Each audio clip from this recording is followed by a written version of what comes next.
Welcome to Roadshow Rivals, where we bring together the best of the best to find out which machine you should take home.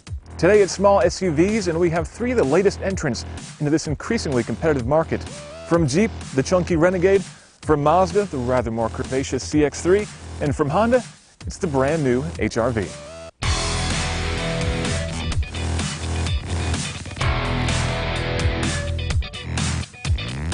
We'll start with the HR-V, which you can think of as a slightly less compact version of one of our favorite compact cars, the Honda Fit. It's a little bit taller, a little bit more room inside, has available all-wheel drive, yet still manages 35 miles per gallon on the highway. It's possibly the most family-friendly choice of the three, but it's also probably the most boring. As configured, our HR-V starts at a reasonable $26,720. This is the 2016 Jeep Renegade, and as an added bonus, this is the trail-rated version, baby! Now, what it lacks in cargo space, it certainly does make up for in off-road prowess. I've got 29 miles per gallon EPA estimated on the highway and an MSRP of $31,440. So it's a little pricey. Tiny little bit. The third car in our roundup is the 2016 Mazda CX-3. This is like a beefier version of the Mazda 3, and it's got plenty of Mazda's zoom spirit, plus some surprising driver assistance features. This front-wheel drive model gets 35 miles per gallon on the highway, and our as-tested price is $28,340.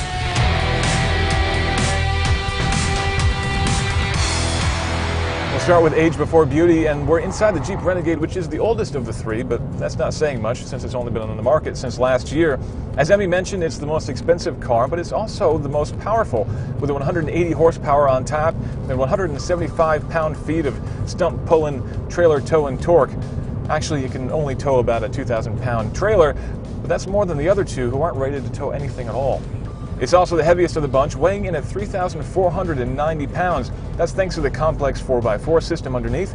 Go for the two-wheel drive version and you'll shave some 400 pounds off of that mark, but you also get a smaller motor to go along with it. In terms of driving dynamics, well, this is not a road-optimized machine. This is a Jeep, after all, and it feels like you're driving a Jeep. It's oversprung, over-dampened, and honestly kind of bouncy most of the time, something that I think will come into its own when Emmy takes it off-road. But this is the only one of the three that gives you that SUV driving perspective. You're sitting up high, you're looking over the world and all the smaller cars around you. In fact, this car feels like a much bigger car than it actually is. By the way, did you know that Jeep has been making cars since 1941? I didn't either, but thankfully they stamped it right here on the center of the dashboard, just in case you need to see that every time you drive the car. Maybe it's a Jeep thing? I don't get it. Next up is the new HR-V, which has actually been on the market in Japan for a couple of years now, where it's called the Vezel. Why the name change? Well, Honda obviously wants you to think of this as being closely related to its big brother, the CR-V.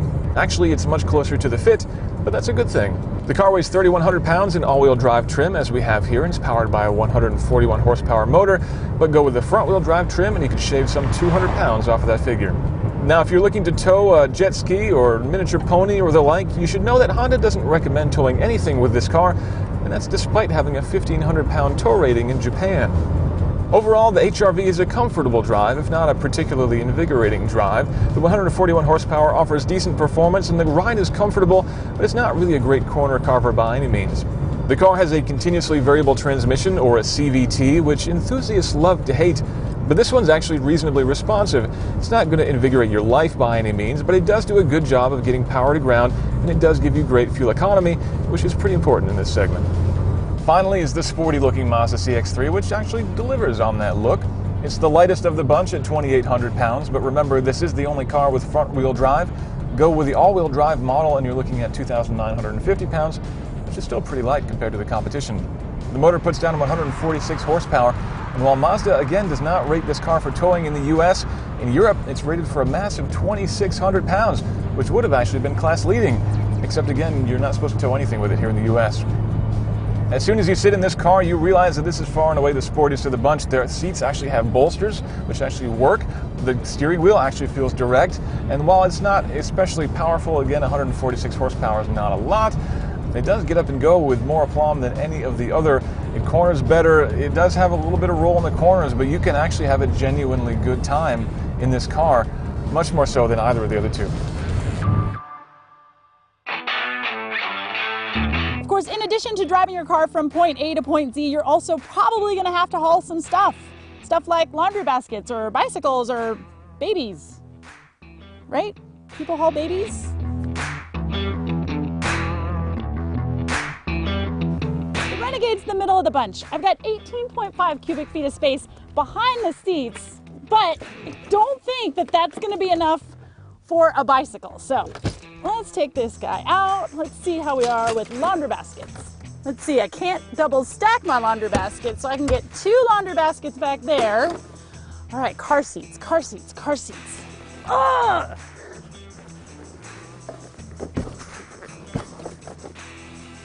Let's see, can get this guy in here like that. All right, that fits well. Let's get this booster seat. Oh my gosh, why are these so heavy? They don't even have kids in them. This guy fits in the middle. Oh, I don't know if we're gonna be able to fit 3 all the way through. I don't know, you guys. The second row seat, I'm not sure we're gonna get all 3. Wait, get in there, kid. Oh my gosh. So, 2 laundry baskets, 3 car seats, no bike. Now the Mazda is definitely the smallest of the bunch. I've only got 10.1 cubic feet of space back here in our Grand Touring model, although that gets a little bit bigger for the other trim lines. But I'm not even gonna try the bike. I know it's not gonna work. But laundry baskets, looks like it's 1. Trademark laundry basket rating of 1. All right, now for the car seats, let's see. All right, we gotta get 3 of these babies across. Man, it's hot. Hauling babies is hot. Ugh. All right, oh my gosh, 1. Get in there. And big guy. You guys, I really have to get back to the gym. Oh, jeez. And there's 2. I'm not sure about this 3rd one. This might be pushing it. God, how can these weigh so much? Yeah, I mean, safety 3rd and all, but that doesn't look right. So I think that we can definitely only get 2 baby seats across the back. Now, if you do want to fold those rear seats down, you get 42.3 cubic feet of space, which will give you enough for probably 4 laundry baskets. But yeah, this is small. God, I gotta get in better shape.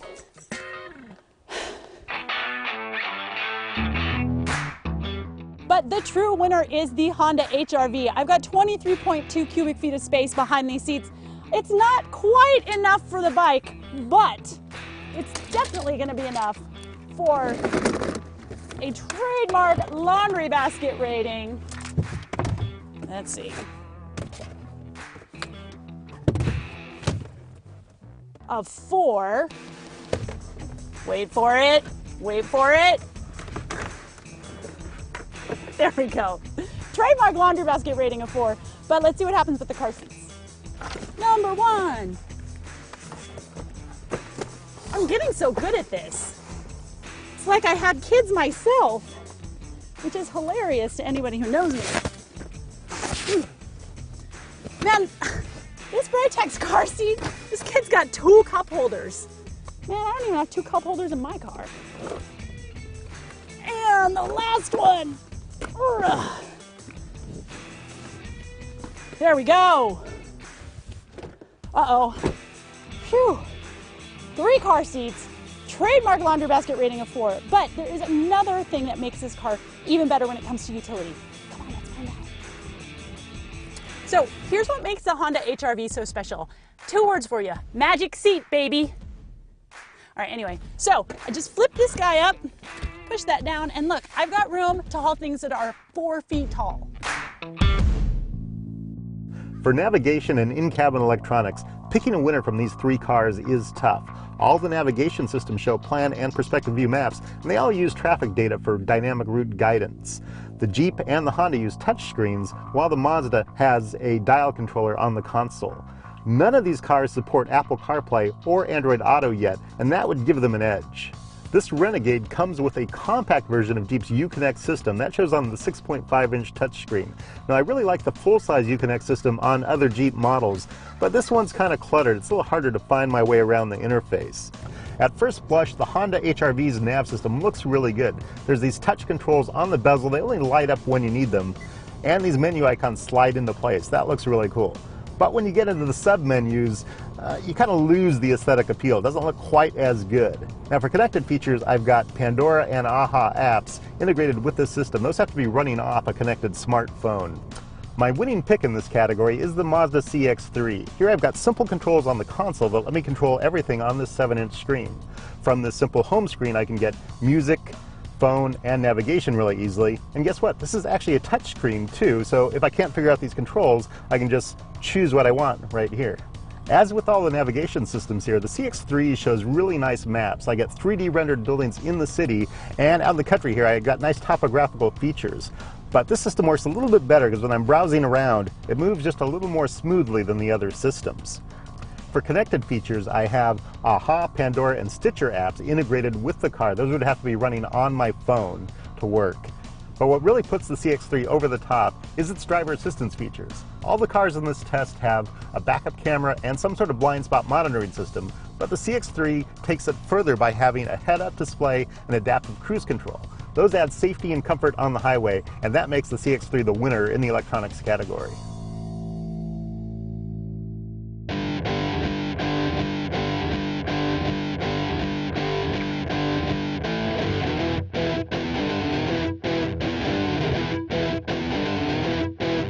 And now my favorite part of the test, that's right, it's the off-road part.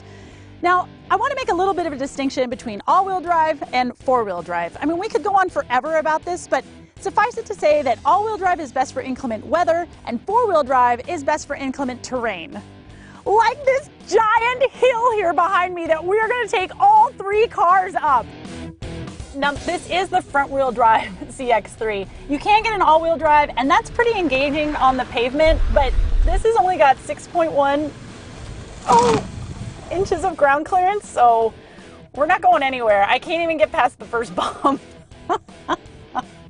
Yeah, I would say you don't want to take this baby on anything else besides a graded dirt road. And now I got to try to back this up.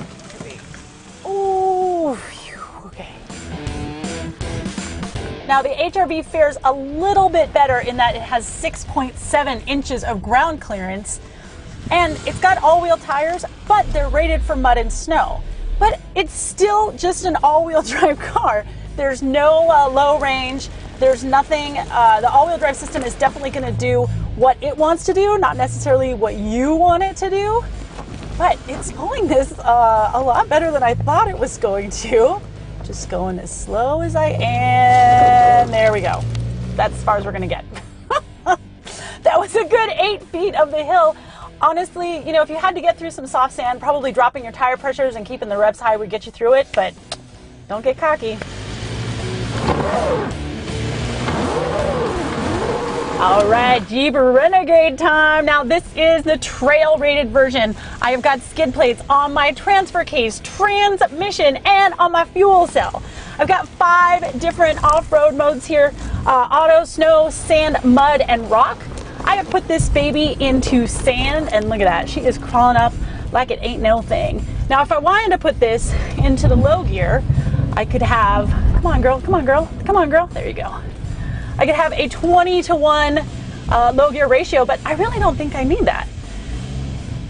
Whew! Oh man, there is nothing like going off-road. I just love it so much. Oh, no. Come on, girl. Come on, girl. Yes. That's my baby. How you doing? Honestly, all you got to do is let the car do the work for you, right? You want to go as slow as possible and as fast as necessary. There. All right, I see a spot up here where I can turn around, because another great thing that the Renegade has is hill descent control. So let me get this baby turned around. I'm going to go downhill, right? And I've got hill descent control. So I'm going to put it in 4 low and press hill descent control. hill descent is on. And now I'm gonna take my foot off the brake and all I'm gonna do is steer. And I have to tell you, it's a little nerve-wracking. Look at that. It might not seem like it's super steep, you guys, but it's pretty steep. It goes pretty good. If you're going up on your mountain roads to your cabin, I think you're gonna be pretty satisfied.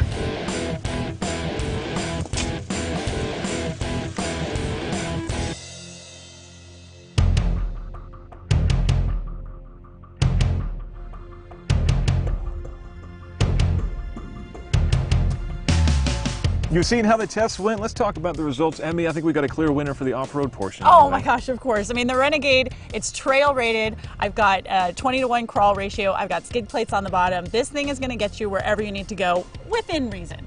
How about the interior technology? Well, for the nav systems and stuff like that, you know, it's a pretty tough choice. They all have connected features. They all have really good nav systems, but I went with the CX-3 ultimately because it also has driver assistance systems. It's got adaptive cruise control and a head-up display, and you just don't really find that in this segment. None of these cars quite match that, so CX-3 for electronics. And in terms of driving dynamics, the Jeep has the most power, but it really doesn't feel that way on the road. All of us were fighting over the keys for the CX-3. That's the most fun on the road for sure. The HR-V is fine. It's comfortable. It's not really that dynamic. It kind of lacks personality. But by and large, absolutely the CX-3 is the most fun, but we still got to pick a winner here. Yeah, that's a tough one to slice up because each of these cars has their strengths, you know. I mean, I would personally go with the CX-3 because I like the looks of it and I like the driving character. But maybe at the end of the day for this segment, practicality. Emmy, which would you take home? Yeah, I mean, I always pick my cars based on personality, and the Jeep Renegade has it in spades, so I really do love that. But again, I do see the value in the HR-V.